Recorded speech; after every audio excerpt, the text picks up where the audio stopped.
Ladies and gentlemen, please welcome to the stage President, Chairman, and Chief Executive Officer, the Dow Chemical Company, Mr. Andrew N. Liveris. President and Chief Executive Officer, Walmart Stores, Inc., Mr. Doug McMillan. President and Chief Executive Officer, Dangote Group, Mr. Aliko Dangote. Chairman and Chief Executive Officer, General Electric, Mr. Jeffrey R. Immelt. Chief Executive Officer, Shanduka Group, Ms. Puti Mahanyele. And our moderator, 42nd President of the United States, the Honorable William Jefferson Clinton.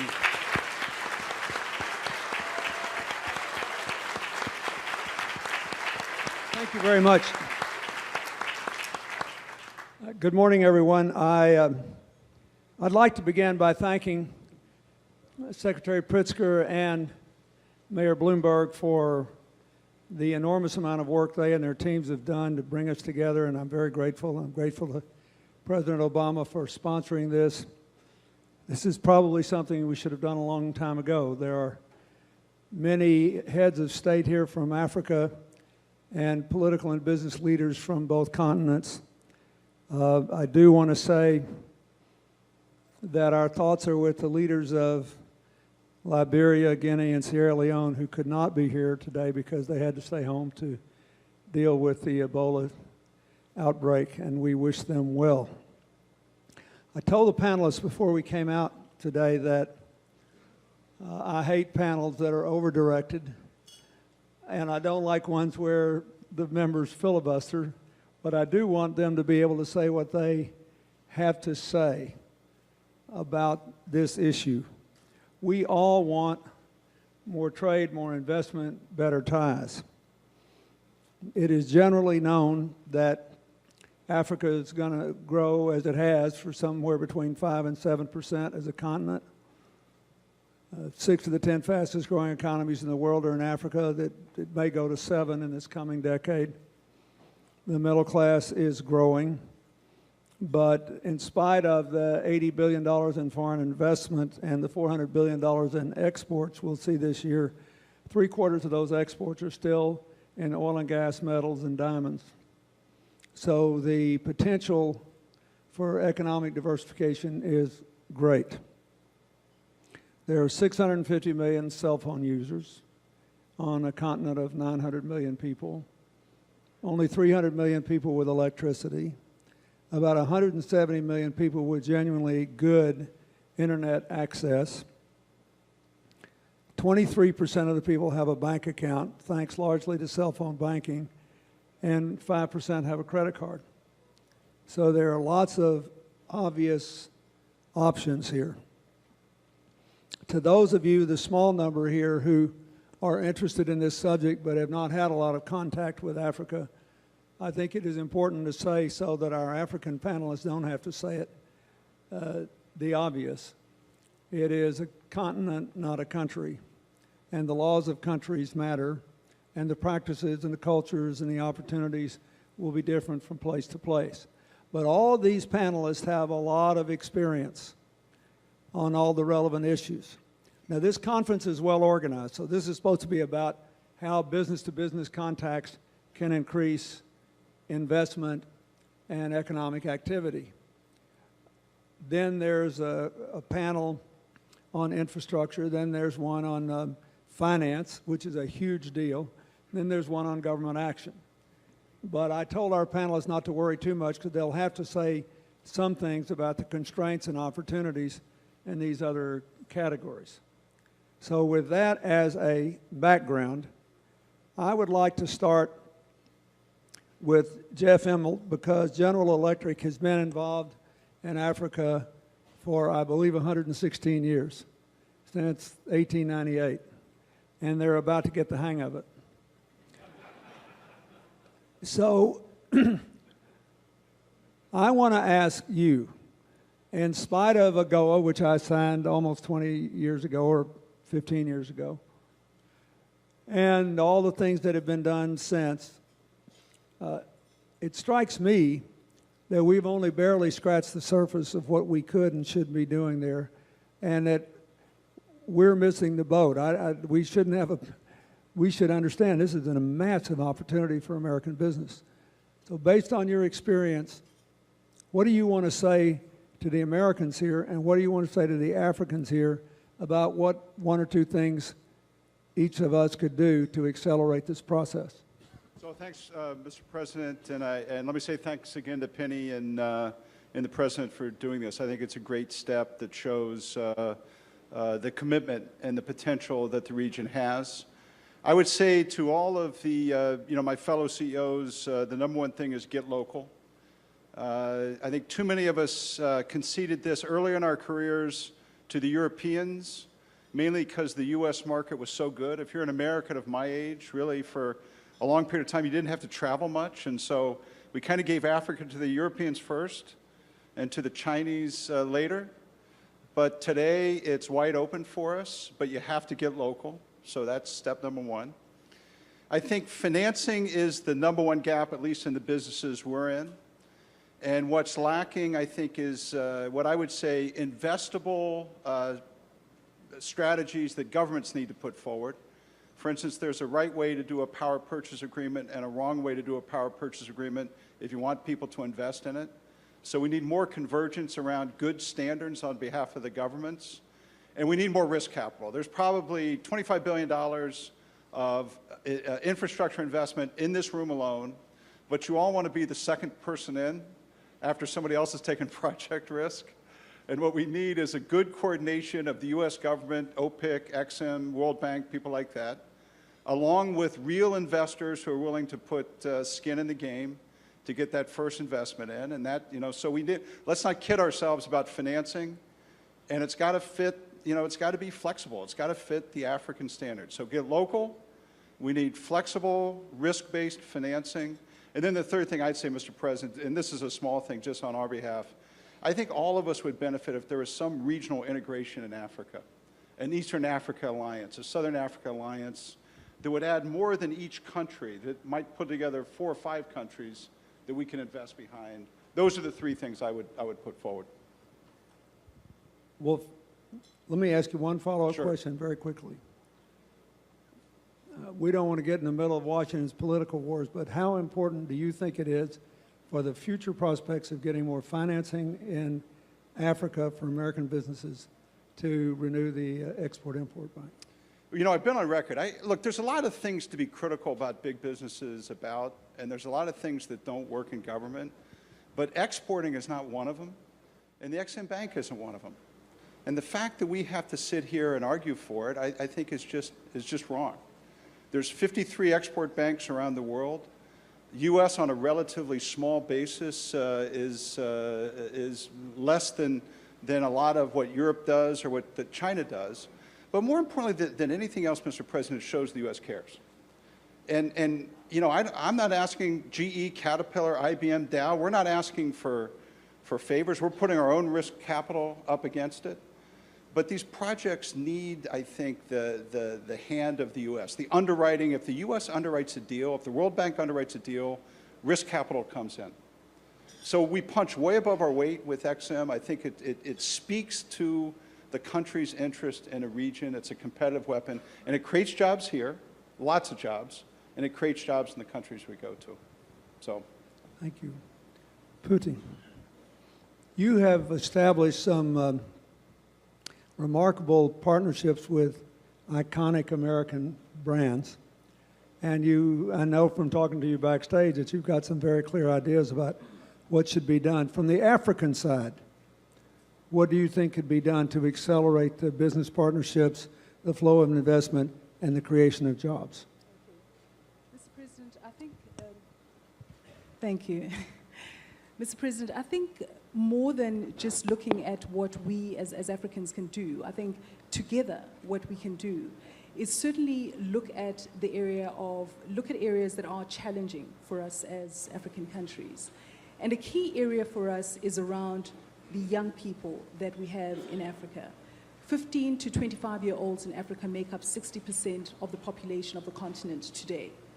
And so a key issue is making sure that we have those people being educated to be able to contribute towards, the continued growth of our economies on the continent. And so in looking at our partnerships, and at Shanduka, we've been able to create partnerships with McDonald's and with Coca-Cola. That's been a key area for us. So for example, with McDonald's today, we employ 11,300 people in South Africa. And what we've done is to focus on educating and employing young people coming into our business. And so what we do is we have a significant focus on that. And so I think from a business perspective, it's important that we focus on education and empowerment of young people, so that as we go forward, we have the resources that we require to push the economies moving forward. And from that perspective, we will then have the capability to be able to continue to grow our economies in the manner that we need to do. Do you think it would be helpful if these major American companies did more in the education and training area to design programs that are tied directly to the job market? I must say this is not just a problem in Africa. This is a problem in America. This is a problem all over the world. There is a job shortage for young people everywhere. Yeah. It was part of what triggered the Arab Spring and the Tahrir Square in Cairo. They were producing 400,000 college graduates a year. Absolutely. And nowhere near 400,000 jobs for them, because they weren't trained to do the jobs that were or might be brought there. So is this something we should do together? Absolutely, yeah, it is working. Absolutely, I think we definitely need to be focusing on pushing for more education of young people together. I think it's a critical issue for us to focus on as we move forward, because if you think about it, what is the one critical resource that we need to move our continent forward and continue to grow? It's to develop our young people. And then from that perspective, to then be able to continue to invest in other areas. And we know the various other challenges that we face. If you look sectorally, we know that there are a number of sectors that require significant investment. And so, from that perspective, what I would say is that for American investors coming into the African continent, the one thing that we need to be looking at is that, you cannot be looking at coming into the African continent with the perspective of being able to invest immediately. As many of you know, because, you've all been investors in the African continent. But it's the issue of making sure that we are willing to invest in the infrastructure requirements of the country that you're investing in. So whether it is investing in the people of that country or investing in the infrastructure requirement, it is very important to be able to do that prior to the actual investment in the business. Because, without that, then you won't have that continued growth of your business, and you won't be able to support the country that you're in as well. Thank you. Doug, first of all, congratulations on your assuming the presidency of Walmart.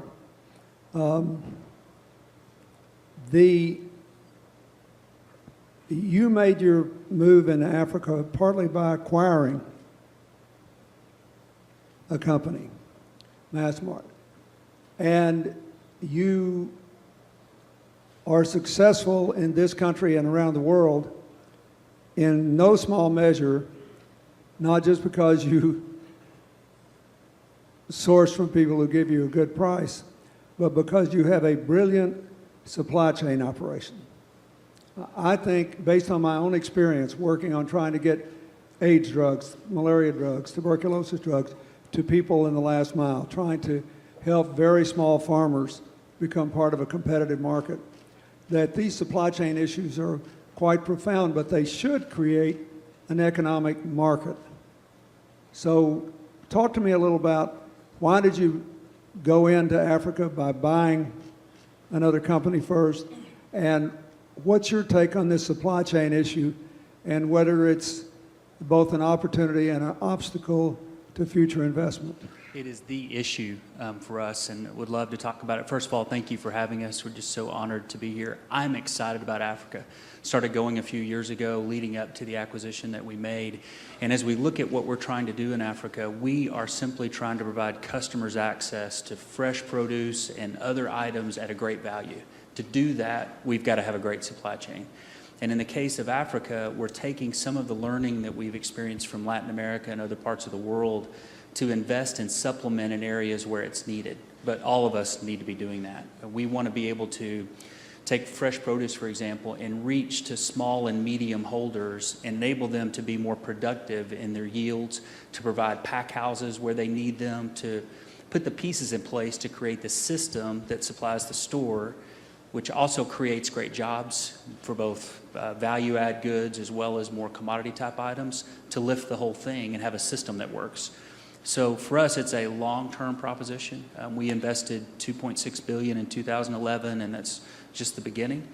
And what we're expecting, and the reason we made the investment, is that we think the whole region, not just South Africa, but sub-Saharan Africa, including Nigeria, Kenya, and so many countries around the continent, are going to do the right things to create the right rules, the right transparency, some of those infrastructure investments so that the whole thing works. And we want to do our part. One of the side benefits that we've seen already is that we're tapping into those sources of supply for produce and even things like wine and exporting them out of Africa and selling them in places like the United States and the UK. Now, one of my favorite stories is about a couple of sisters who came back together after apartheid and formed a winery. It's called Seven Sisters Wine, and we're selling it in 500 U.S. supercenters and have sold about 5,000 cases so far. We never would have found them if we didn't have the presence in Africa. Andrew, what's your take on the future of manufacturing in Africa? It's going to be one of the things I think is worth pointing out is while manufacturing is the single most rapidly growing sector of the economy in terms of annual productivity growth, therefore every year fewer people can produce more stuff, whatever that stuff is. The multiplier effect of manufacturing jobs in every society on earth is quite high. And if we get better infrastructure and if we do better with the supply chains, and we should be able to build manufacturing centers. But as Jeff said in his opening remarks, one of the things that has not happened within Africa is that the original promise of ECOWAS and SADC and the East African community and NEPAD to have basic multinational continental marketing and open markets and more free trade within Africa, I think is slowing down a lot of manufacturing investments that might otherwise come. So talk a little about that. What do you think we ought to do about that? And what can this conference do to help? Thank you, Mr. President. I add my thanks to being invited here. And Dow doesn't have quite as long a pedigree in Africa as GE, but we've been there 60 years. And I think we all cut our teeth in learning on South Africa. And in the many decades of South Africa's forward progress, the one thing that we haven't discussed yet on this panel, that big companies like Dow who bring their, and Walmart and GE bring their supply chains to Africa also have to face the continent's philosophies and practices beyond governance and bad governance, and beyond aid and how to use aid with how to address poverty. There is still a pie there that is expanding, but it's leaving a lot of people behind. And as you know, income inequality and jobs for youth and youth employment in general that you both touched on is the sine qua non issue of most developing nations. And the solution space we've been getting into here, like clustering, like free trade, like all the things you mentioned, I think designing an economy used to be thought of as a bad thing, you know, in making industrial policy and all that. I've been trying very hard across the world in my many travels with emerging nations to use Singapore, use Thailand, use a few other countries that have advanced their economies and generation skipped. And actually, you're not going to have to go through the learning curve of the United States and other industrializing nations of 100 years ago. You can generation skip, avoid the pollution, really create job multipliers, supply chains of the type you mentioned, 5 to 8 to 1. And instead of being a raw material exporter, which is obviously where you start first and where the Chinas get interested in you, American companies of the type that we are, especially GE and Dow, we bring value chains and we bring training and we bring actually that technology to you early through local partnerships. And we actually prefer the local partnership model. I'm Australian, as you know. I joined Dow with this vision of doing it in Asia, and we did it very successfully. We have 86 joint ventures around the world, in fact, where we prefer to be in those joint ventures. And I think this whole notion of going local and then creating clusters around advanced manufacturing needs to be brought to a nation state. If it never clusters, if it never creates regional clusters, so be it. But at least within countries of size, like maybe a Kenya, in fact, we have worked with the Kenyan government to in fact do exactly that.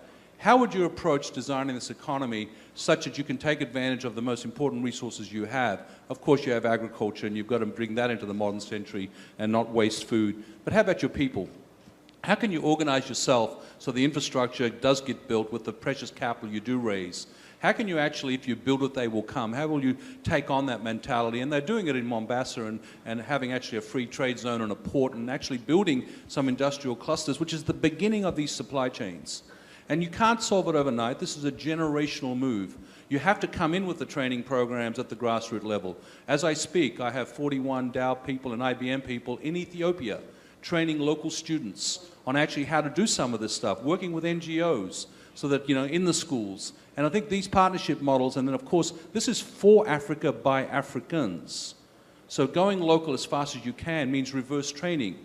I think the great American model, the great American enterprise, has figured out how to go local around the world by bringing value chains and actually creating jobs. Advanced manufacturing, in a way, it destroys jobs. So what you've got to do is you can't do what we used to do. We're going to go steel, cement, petrochemicals, basic industries. That's not enough. You've got to really figure your way through advanced economy development learning lessons, like how do I complete an aviation supply chain, like Morocco has done. They've done that. They've got a huge aerospace industry there. There's a whole supply chain that goes with aerospace that they've been able to build and employ people. And, you know, this is really, we call it an advanced manufacturing plan. We work with governments to do that, and that partnership model, business, government, civil society, NGOs, working with schools, is the only way forward. And I believe Africa can generation skip if it does this faster than the learning curve of previous countries. Well, just to follow up on that, I'll try to not editorialize too much, but I have to say this. I think that one of the great opportunities that the African leaders and business leaders have here is to add the value of their own natural resources before they leave the country, before they leave the region, before they leave the continent. And I think we really should, we need American investment funds, and there'll be several represented here, and there are lots who aren't here who are interested in Africa, to look at this value-added proposition. You know, I was talking with the group last night about the work we did in Rwanda to try to, you know, bring them a coffee roasting operation. We sold all that coffee for years at fair trade prices, but they were just coffee beans. Once we could roast the coffee and market it to the world, it made a huge difference.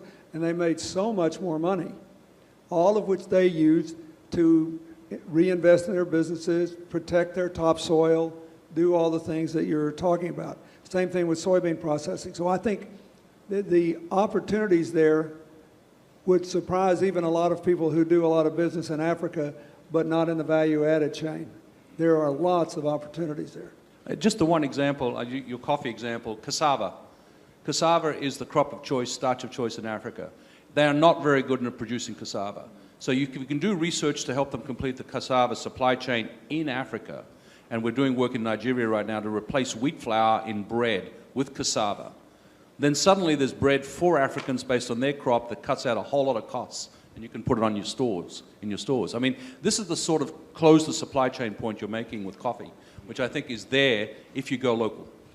And the point I want to make to the investors here is there's actually money in this, real money.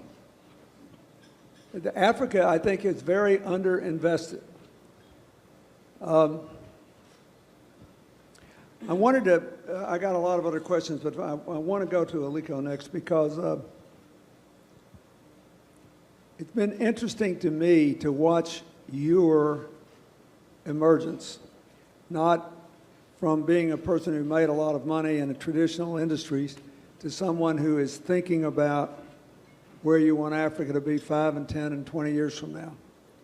And we were talking about Nigeria before we came out and how fortunate we've been, at least knock on wood so far, that notwithstanding the political turmoil in the north, which sometimes creeps into the middle of the country, the Lagos region has pretty much been able to operate and continue to grow at a very, very brisk rate, which is highly important for all Africans if you're going to build a continental model, because there are more people there than anywhere else. So just tell us what you want potential American investors to know, what you need the most, and what you think you and your fellow Africans should do to help us build more partnerships. Thank you, Mr. President. First of all, it is great, to be here. Well, I think there's quite a lot, to be done. I think this forum will help in terms of bringing people together, in terms of bringing both Africans and Americans together for us to know ourselves. Because if you don't know yourselves, you are not going to do any business. And I think we've been partnering quite a lot of American companies. I know that a couple of them, they have an archaic information on Africa. They're still thinking about Africa of the last decade or the last 10, 15 years. Whereas really things have changed dramatically. Africa now has been growing at about 5.5% on average in the last, decade. And it means that when you look at the future is there. I mean, if we continue, Mr. President, to grow at 5.5%, and the 5.5% growth is actually without power. So if there's no power, it means that there's no growth. And when I say that there's no power, you look at a country, for example, like Liberia, where they have maybe 20 megawatts of power with a population of 3.5 million, or maybe 20 million population, from the state that I come from in Nigeria, where we're sharing 32 megawatts of power. So, I mean, there's actually no power there. But still, we've been struggling because of the massive, series of, transformation in terms of the macro, micro, and political stability has been there for some time. Of course, there's a little bit of issues here and there, but, we're growing. And if we continue to grow, even like this, the projection is that in the next, 36 years, which is 2050, to 5.5%, Africa will end up having about $15 trillion GDP. So, I mean, it's going to be a great story. We're growing very, very rapidly. And as you know, yes, there are a lot of perceived risk. People only talk about risk, but majority of them, they are perceived risk because people don't know the story. They have not really been there. And Mr. President, you said something that Africa is about 54 countries. Because some people, when you talk about Africa, people believe that, yes, Africa is like one state. I mean, somebody like me, I need about 37 visas to move around in Africa. So for somebody coming from Ethiopia, he needs 78% of the countries to get a visa and move around. So I think, like what Jeff even suggested, there must be this integration within us. It's a big market, and obviously I don't expect GE today to go and open up factories all over the place. But if they go to West Africa and they open in Nigeria, then there should be free movement of goods and services, either within, not even within the region, but within the continent itself. With us, we have looked at this and we have realized that there's quite a lot of opportunities in terms of investment. What are these opportunities? We've interacted with a lot of companies, and most of these companies, they're eager to go to Africa and invest. But the only thing is that they don't have the partners who really know Africa to invest with. So a lot of, most of these meetings that we've been having, I'm sure a lot of American companies must have actually zeroed down on 1 or 2 companies of which to partner with. And Mr. President, I would like to, announce that, for us at Dangote Group, we have actually have two major partnerships, one of which is the biggest, the partnership of Dangote and Blackstone. We have signed an MOU, which will be announced today.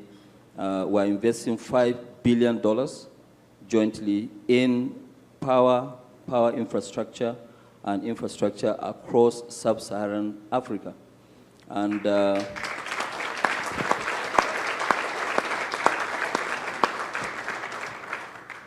with this, we will definitely, close the gap. There's quite a lot of gap. And this gap, we know about the gap, and, it's there. And we're going to be very serious and very, very aggressive. So the two organizations will really make it work. And the second one that we have is with Carlyle. We have $1 billion, which is to invest in petroleum refining and also agriculture, petroleum refining, agriculture, and financial services.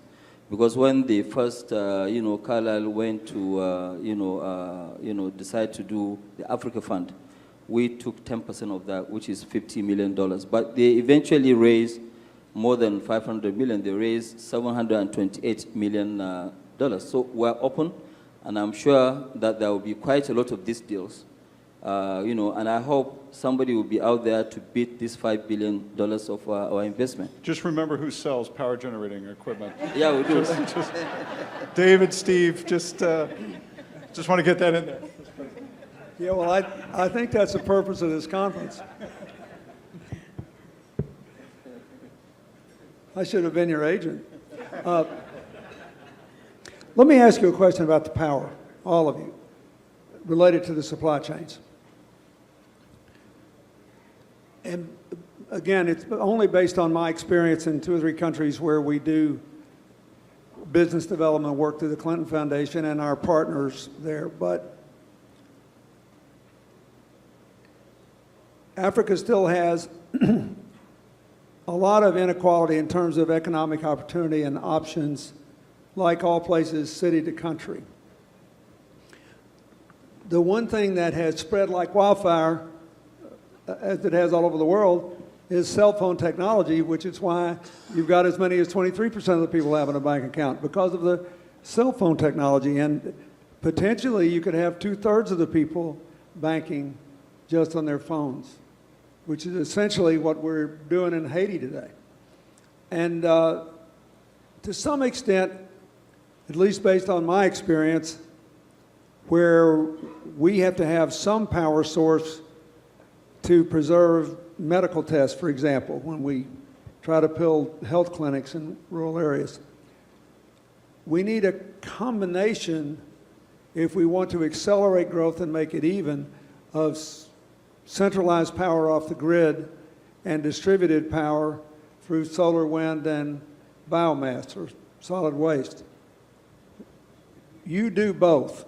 So what's your take on that? If you were the energy and development minister of any African country with a substantial rural population, would you pursue a dual strategy? And if so, what are the implications of that for investment funds and American companies wanting to do business there? So I would say, Mr. President, you need both. So you've got roughly 100 gigawatt deficit of electricity in Africa. So it's just pervasive. I think the grid is not going to be invested in quickly enough. So I would advocate maybe leading with distributed power. You've got to solve for the gas availability issue. So, you kind of start with fuel. You've got countries that have hydro capability, and so hydro should be a real option.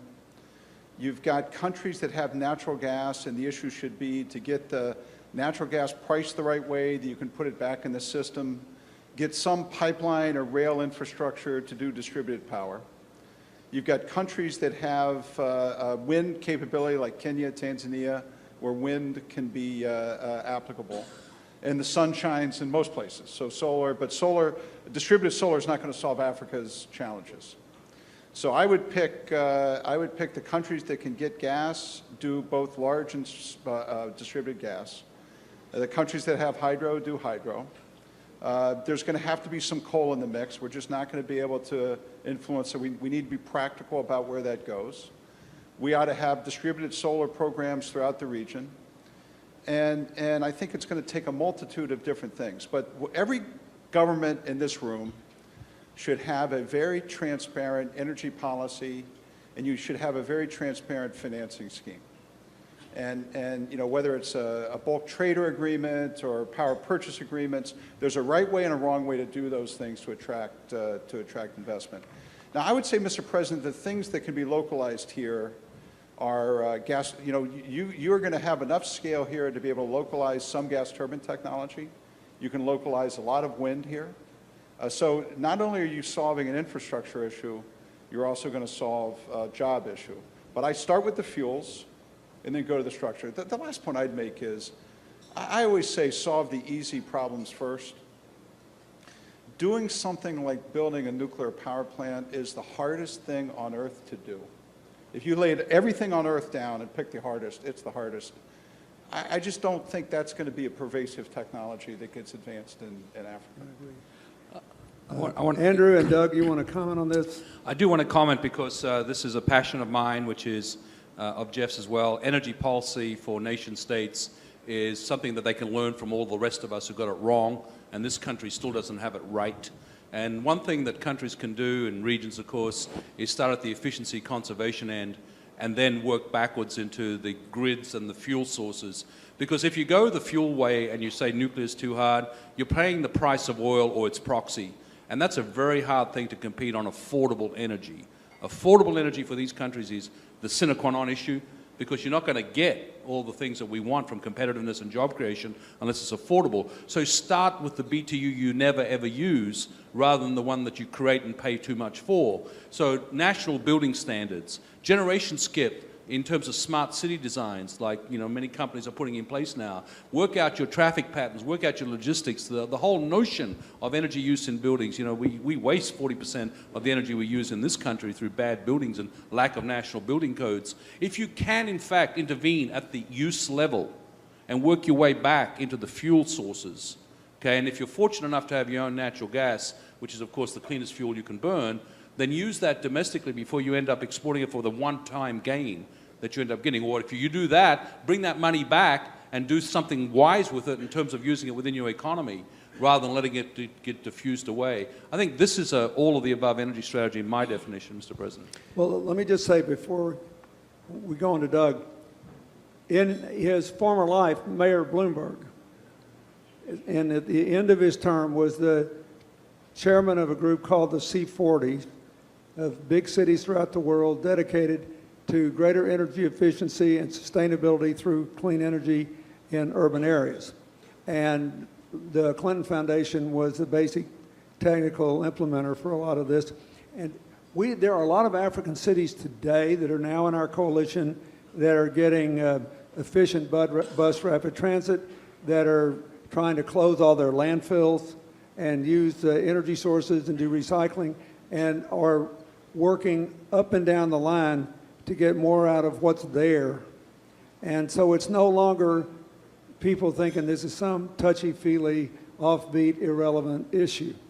And I think it's something that deserves more attention perhaps later in the day in the other panels. And I don't think there's any big company in America that's tried to do more on the sustainability issue than Walmart has. So what do you think about this? What is this as an opportunity for, in effect, creating energy through sustainability in Africa? Now, just connect the dot between your point around investment and a business opportunity in Africa with distributed energy. You know, we are in pursuit of renewable energy everywhere where we operate around the world, and use a lot of on-site solar here in this country, use a lot of hydro and wind in Mexico. And in Africa, it just seems to me like there is a place, given the outline that Jeff gave us, for investments to accelerate this process and do some generation skipping. You know, what new equipment can do today compared to what old equipment used to require in terms of energy is dramatically different. And as I've visited a lot of stores in Africa and seen what our competition's doing and what we're doing, there's a lot of waste in the system that new money could generate not only more efficiency, but a tremendous return. I think there's an investment opportunity there. I think, Mr. President, the other issue is also just looking at more involvement of the private sector, because it's still very much a public sector driven area. And we need to have more legislation that allows for private sector to participate in this. And then having looked at that, I would say that, you know, we need to have countries focus on energy sources that make more sense to them. Because, you know, if you look at gas, it's not necessarily the answer to every country. For instance, gas is not easily available in South Africa, but it is available in Nigeria. So, you know, you need to look at fuel sources that are available and make the most out of those. So if I were to look at it from a South African perspective, I would say that, you know, we need to use up the coal that we have, but then obviously also look at the renewable energy sources, which our government has already introduced, and that is already being done. And renewable energy, looking at the full spectrum, seeing what can be introduced first and then bringing that into account. But I think there's still quite a lot that needs to be done in terms of the regulatory side as well, making sure that we have that and having it in a manner that is investor friendly. Liko, you want the last word on this? Yes, sir. Yes, Mr. President. I think in Africa, I believe we can generate power from various sources. You know, some countries, they have all. I mean, Nigeria, we have hydro, we have coal, we have gas. I mean, today in Nigeria, we have potential gas reserves of 260 trillion cubic feet of gas.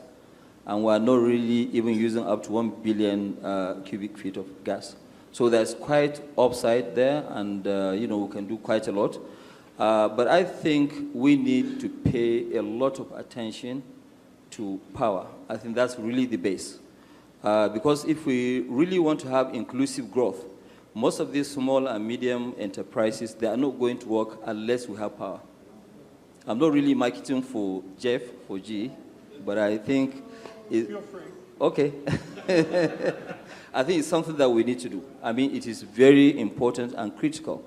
Secondly, with this, our interaction between Africa and United States, I personally believe that it is very important and paramount to extend and renew Exim Bank's status. You know, because today, a lot of countries, what they are doing is that they have what you call credit in terms of when you want to buy equipment. And America today is very competitive because of the cheap energy that you have. It is very, very competitive because labor component in manufacturing is not much. It is the energy. So American equipments, they are very, very competitive. If that is not renewed, I think there will be a bit of an issue. First of all, we're all having a vigorous agreement on this. I find it amazing. Economics is not theology. And if you're running a country, you've got to try to create an opportunity for all your businesses to be competitive. That's all the Exim Bank does. I've heard more ridiculous things said about the Exim Bank in the last 6 months than I have in my adult lifetime. I also believe it's very important to extend AGOA and to improve it. I think we could do AGOA in a way that would encourage more economic diversification in Africa. And I wish that not only our African panelists, but others here would give some thought to that. You know, right now, we just want to get it extended, but we ought to think about how to craft the extension so that we can support the development aspirations of the various African nations and what the people really need. Look, we're out of time. We haven't talked nearly enough about education and training, about the equal inclusion of women and girls and the economic plan for the future. There are so many things that need to be said about finance, infrastructure, energy that presumably will be said later. But I hope that everybody who's here, because you're interested, though not yet involved, is now more interested and more determined to be involved. And I hope that all of our African friends who are here will accelerate the opportunities we have to do things together. I think the United States and its business community need this relationship as much or more as Africa and its business community. This is a very important part of our future. And I'd just like to say one final thing. When Ashish Thakkar was up here talking before we came out, and I one more time heard his story, and I thought of all the people who were driven out of Uganda and the amazing stories so many of them have made, it reinforced something that we shouldn't forget here. Intelligence, dreams, and the willingness to work are evenly distributed throughout the world. Investment, opportunities, and systems that reward smart behavior are not. That's really what this is about. All of us are being given a chance to either do our work like the Gates Foundation and I do, or to make a lot of money out of the fact that this gap has occurred, which should now be closed. And I see the World Bank President, Jim Kim, out there. He's going to help us do it. The American government's committed to help us do it. But just remember his speech. In a way, that may be the most important thing that's occurred on this stage this morning. The guy drops out of school at 15 and does what he's done in the last 18 years, and he should never have had to leave home a single day to do that. We want to create the African home as a place of opportunity for Africans and for those who want to work with them. And I think we should give our panelists, especially our African panelists, a big hand. Welcome them here.